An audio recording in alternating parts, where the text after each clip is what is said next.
has shut down the southern border to live cattle being shipped in from Mexico. The USDA said a parasite called the New World screwworm was found in a cow in southern Mexico.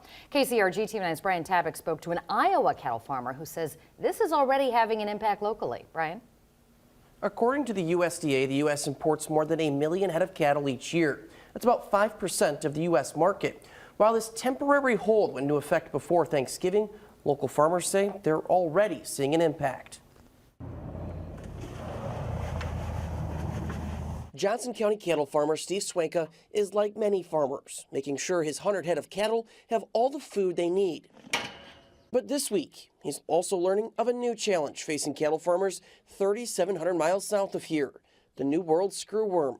The first thing you think about when you hear about an infestation or any kind of disease or pest outbreak is, oh no, how is that going to affect me? The USDA says it first detected the parasite in a cow in southern Mexico more than a week ago. Swanka says the decision to stop cattle imports from Mexico is already driving up the price of purchasing cattle, especially in an already tight market. Even the sales, like last week, there was a buzz in the sale barn. People were talking about it. You know, there was going to be no cattle coming in from Mexico to compete with these calves going to market right now. Kelly Wicks with the Cattlemen's Association says the screwworm was eradicated in the U.S. in 1966. The parasite will burrow in an open wound on the cattle and eat the flesh while also laying its eggs. Deadly to the animal and then also spreads really easily. Wicks says as of right now, there has only been one case reported in southern Mexico.